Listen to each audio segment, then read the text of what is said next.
Erlita, boleh kenalan dulu nama lengkapnya sama dari klub mana? Oke. Halo, namaku Ernita Kristiana dari klub Fever Surabaya. Oke, kita ngobrol-ngobrol dulu di sore hari ini ya.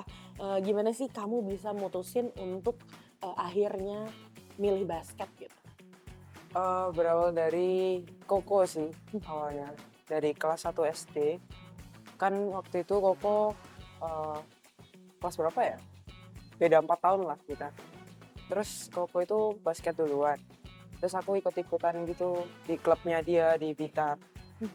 Terus akhirnya keterusan sampai sekarang gitu.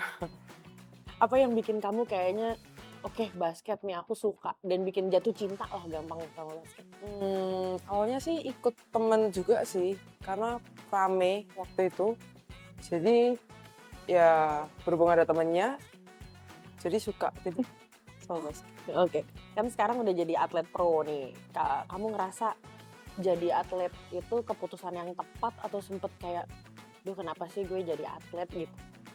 Awalnya sih mikir kayak pengen jadi pengusaha gitu sih. Cuman makin ke sini jenjang apa ya, jenjang eventnya tuh makin besar gitu loh. Jadi kayak nanggung buat ke profesional gitu, kayak dikit lagi tuh bisa gitu. Cuman kayak kenapa harus di stop gitu, kayak gitu sih mikirnya. Jadi akhirnya jalan aja gitu ya, udah Iya, terlanjur nyemplung, ya udahlah iya. sekalian gitu ya. Kalau ada nggak sih di sepanjang kamu basketan ya sampai sekarang, ada momen yang paling kamu inget, ya gampangnya kayak momen bersejarah atau yang menyenangkan lah selama kamu, jadi main basket gitu? Waktu All Star itu sih di Amerika 2 kali. Itu dikasih kesempatan kayak tahun pertama itu nggak nyangka banget karena rookie juga paling muda. Terus eh, waktu itu saingannya tuh tinggi-tinggi semua gitu loh. Dan aku merasa aku yang paling pendek gitu. Mhm. Jadi kayak nggak nyangka, oh ternyata tubuhku yang dengan tinggi yang kayak gitu bisa bisa dilihat loh ternyata gitu basket. Mhm. Oke, kan kamu akhirnya maksudnya kayak punya merasa ada kekurangan gitu ya, dengan apa ya namanya, dengan postur tubuhnya yang kecil gitu, yang memang kebanyakan orang Indonesia segitu ya. Cuman apa yang bikin kamu tetap, confident dan bisa hustle terus gitu di basket ini, untuk ngadepin temen-temen yang tinggi-tinggi kayak gitu? Ini sih biasanya kayak sama-sama posisi aku kayak sharing sama mereka gitu. Kayak gimana sih caranya biar nggak apa ya, kayak biar tetap percaya diri gitu loh di lapangan. Mhm. Even di luar lapangan juga bisa tetap fight gitu, Mhm. nunjukin ke teman-teman yang lain gitu. Mhm. Kalau Erlita di off court sama on court itu bedanya apa? Bedanya, kepribadiannya. Iya. Kalau di dalam lapangan itu lebih apa ya? Ini dulu atau sekarang? Sekarang Oh dong. sekarang.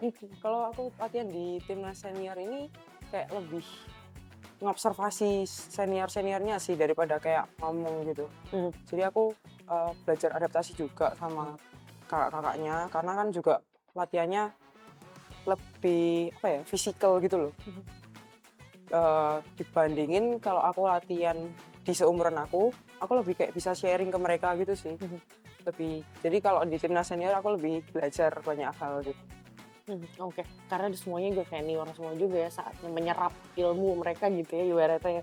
Kalau sekarang nih ngomongin timnas, gimana rasanya sih ikut TC bareng bareng senior-senior lah ibaratnya? Mmm, Awalnya sih takut karena ya walaupun beberapa kenal ya, cuman kan nggak pernah satu lapangan, maksudnya main bareng gitu. Mhm. Jadi kayak perlu adaptasi dari nol gitu loh. Terus lama-kelamaan karena aku juga Fever dan orang-orangnya kebanyakan Fever juga, Mmm. jadi ya udah mulai mengenal mereka-mereka ini secara di dalam lapangan maupun di luar gitu loh. Jadi lebih enak aja komunikasinya gitu. Oke, pertama kenal dan masuk ke Fever dan timnas sendiri sempet ngerasa, "Waduh, gila senior nih," gitu.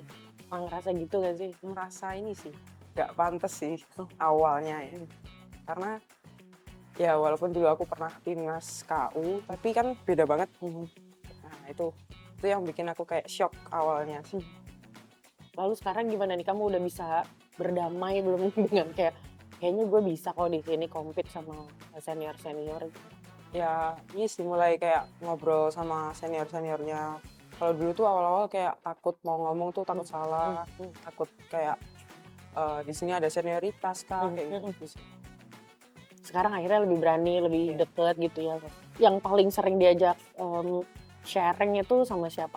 biasanya? Kebetulan aku sekamar sama Kak Dita, Mhm, jadi aku suka sharing sama dia mhm, karena juga satu posisi di basket. mhm. Jadi kita sering sharing di luar basket maupun di dalam basket. Oke. Biasanya ngomongin apa sih kalau di dalam basket? Maksudnya dari keresahan Ernita sendiri yang di-sharing sama Kak Dita dan apa yang Kak Dita kasih input buat kamu? Kalau di dalam basket tuh kayak decision making-nya Mhm. gitu sih, kayak cara passing, cara ngelihat situasi, vision gitu sih dia sering ngomongin ke aku. Kalau di luar sih biasanya tentang relationship gitu-gitu sih, pertemanan gitu-gitu. Kalau goals-nya sendiri deh kamu di timnas bakalan kayak gimana sih bayangannya Erlita itu goals-nya? Eee, kepengen bisa satu frame sama kakak-kakaknya yang lain juga sih. Walaupun event terdekat ini kan FIBA ya, nanti Juli. Terus ya goals-nya sih kalau ditanya sekarang mungkin dari bulan ke bulan tuh pengen kayak nyeimbangin sama skill-skill-nya kakak-kakaknya sih. Walaupun kayak nggak berekspek, oh nanti kepilih apa enggak gitu.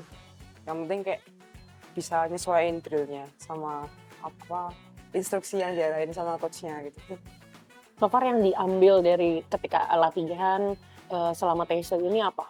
Erlit selain fisiknya mungkin teknik segala macam. Kenapa? Jadi tekniknya misalnya kayak yang bisa kamu ambil di selama TC ini yang dilatih apa yang kamu bisa ambil buat diri kamu sendiri? Oh, ini sih ada coach baru juga namanya coach Alpha. Dia tuh kayak ngasih basic-basic development skill yang dasar banget yang kayak aku pikir, oh itu ternyata sedetail itu loh Hmm, dia ngasihnya gitu. Dan itu kayak berguna banget buat cara pergerakan kayak gitu-gitu sih. hmm, hmm, Itu itu yang kayak ngena sekarang di aku. Soalnya sebelum-sebelumnya kayak aku nggak tahu sedetail itu loh pergerakannya gitu. Itu hmm. sih. Ya, kayak gitu jadi berguna banget ya buat diri kamu. Nah kalau misalnya buat teman-teman di rumah yang mungkin masih junior kayak kamu tapi terus bisa harus ketemu sama senior-senior, tipsnya atau gimana sih cara deal dengan hal itu? Gitu, dari Erlita sendiri. Mmm, gimana ya? Kayak pede aja, jadi diri sendiri, tetap lakukan yang terbaik ya, kayak gitu. Ini sih kalau kalian dikasih suatu target gitu, ya usahain semaksimal mungkin, tapi kayak ya nggak usah berharap apa-apa, kayak nothing tulus aja gitu. Soalnya kalau ekspektasinya tinggi terus nggak kecapek jadinya kayak kecewa sendiri gitu. Mhm, Itu sih. oke.